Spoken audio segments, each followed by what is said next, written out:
नमस्कार दोस्तों। आज के इस नए विश्लेषण में आपका बहुत बहुत स्वागत है। आज हम मई 2026 की एक ऐसी घटना पर चर्चा करने वाले हैं जिसने इंटरनेट और हमारी भारतीय राजनीति दोनों की दुनिया में सच में भूचाल ला दिया। हम बात कर रहे हैं कॉकरोच जनता पार्टी यानी सीजेपी की। महज कुछ ही दिनों के अंदर इस व्यंग्यात्मक डिजिटल आंदोलन का जो विस्फोटक उदय हुआ है ना, वो सच में इतिहास में दर्ज होने लायक है। तो चलिए सीधे मुद्दे पर आते हैं और सबसे पहले खुद से जरा ये सवाल पूछिए, आखिर एक साधारण सा कीड़ा, एक कॉकरोच, रातों रात भारत के युवाओं के सबसे तेज और विशाल राजनीतिक विरोध का प्रतीक कैसे बन गया?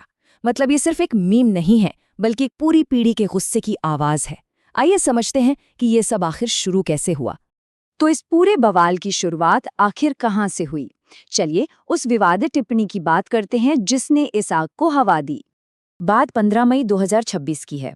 सुप्रीम कोर्ट में फर्जी लॉ डिग्री से जुड़े एक मामले की सुनवाई चल रही थी और इसी दौरान भारत के मुख्य न्यायाधीश सूर्यकांत ने एक मौखिक टिप्पणी की।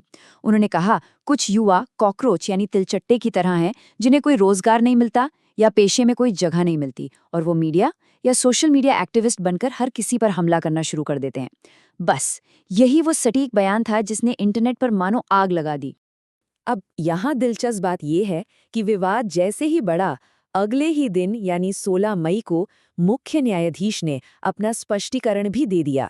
उन्होंने कहा कि उनका इरादा सभी बेरोजगार युवाओं को निशाना बनाना बिल्कुल नहीं था, बल्कि वो देश के युवाओं को विकसित भारत का स्तंभ मानते हैं।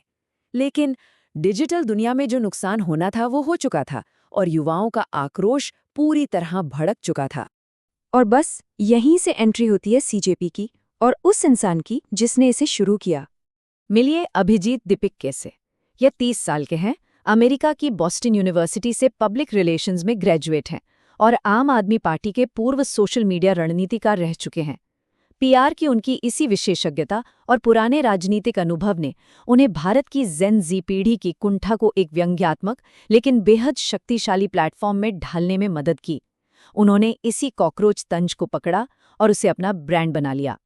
अब जरा इस घटनाक्रम की स्पीड देखिए, ये कितनी तेजी से हुआ, ये सच में हैरान करने वाला है।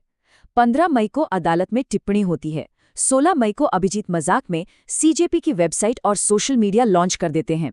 21 मई तक उनके एक्स अकाउंट को ब्लॉक कर दिया जाता है और 22 मई आते आते ये 2 करोड़ फॉलोअर्स वाला एक विशाल सेंसर किया हुआ आंदोलन बन जाता है। अब बात करते हैं उस चीज की जिसने इस मीम को एक सीरियस राजनीतिक मुद्दा बना दिया, इनका 5 सूत्रीय घोषणा पत्र। देखिए, एक तरफ तो पार्टी की सदस्यता के नियम पूरी तरह से मजाकिया थे, जैसे बेरोजगार होना, आलसी होना और क्रॉनिकली ऑनलाइन रहना। लेकिन दूसरी तरफ क्या हुआ? इस मीम पॉलिटिक्स को असली दुनिया के राजनेताओं का भारी समर्थन मिलने लगा। तृणमूल कांग्रेस के सांसद महुआ मोइत्रा और कीर्ति आजाद के साथ साथ कई पूर्व नौकरशाहों ने सार्वजनिक रूप से इस आंदोलन की सदस्यता ले ली, जिसने इसे एक अजीब सी वैधता दे दी। इनका जो 5 पॉइंट मैनिफेस्टो था ना, वो बेहद आक्रामक और एकदम स्पष्ट था। पहला, रिटायर हो रहे मुख्य न्यायाधीशों के लिए राज्यसभा सीट पर रोक। दूसरा, मतदाता सूची से वोट हटाए जाने पर मुख्य चुनाव आयुक्त पर यूएपीए के तहत कार्रवाई। तीसरा, संसद में महिलाओं के लिए 55% आरक्षण। चौथा, अडानी और अंबानी जैसे कॉरपोरेट समूहों के मीडिया लाइसेंस रद्द करना। और पांचवां, दल बदल करने वाले विधायकों या सांसदों पर सीधे 20 साल का बैन। आप देख सकते हैं, ये मांगे सीधे तौर पर सिस्टम में मौजूद भ्रष्टाचार पर प्रहार कर रही थीं। चलिए अब जरा सोशल मीडिया पर इस आंदोलन की ऐतिहासिक ग्रोथ के आंकड़ों पर नजर डालते हैं। 20 मिलियन यानी पूरे 2 करोड़। ये कोई छोटी मोटी संख्या नहीं है। ये वो आंकड़ा है जितने लोगों ने महज 1 हफ्ते से भी कम समय में इंस्टाग्राम पर सीजेपी को फॉलो किया। और इतना ही नहीं, इसके साथ ही 3.5 लाख से ज्यादा लोगों ने बकायदा गूगल फॉर्म भरकर औपचारिक रूप से पार्टी की सदस्यता भी ले ली। इस आंदोलन का इम्पैक्ट कितना विशाल था, इसे अगर हम पर्सपेक्टिव में रखकर देखें तो दुनिया की सबसे बड़ी राजनीतिक पार्टी मानी जाने वाली हमारी सत्ताधारी पार्टी बीजेपी के इंस्टाग्राम पर लगभग 8.8 मिलियन फॉलोअर्स हैं और कुछ ही दिनों में बनी एक parody party CJP 20 million followers के साथ आधिकारिक हैंडल से कहीं आगे निकल गई। ये राजनीति में डिजिटल ताकत का एक अभूतपूर्व उदाहरण है। लेकिन जाहिर सी बात है, जब मामला इतना बड़ा होगा तो सरकार की तरफ से कोई न कोई कार्रवाई तो होनी ही थी। और हुआ भी वही। भारत सरकार के आईटी मंत्रालय ने आईटी एक्ट की धारा 69A का इस्तेमाल करते हुए अचानक सीजेपी के एक्स अकाउंट को ब्लॉक कर दिया।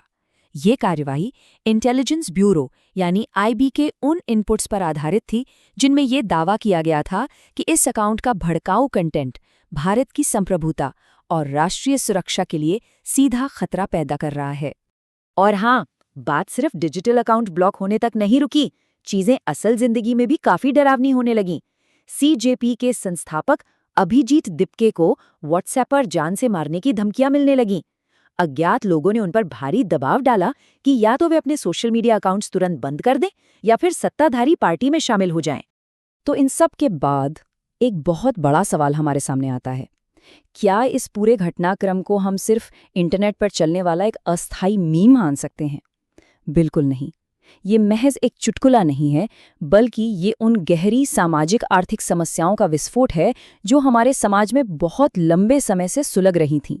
असल में ये आंदोलन युवाओं के अंदर भरे एक बहुत बड़े असंतोष का प्रतीक बन गया।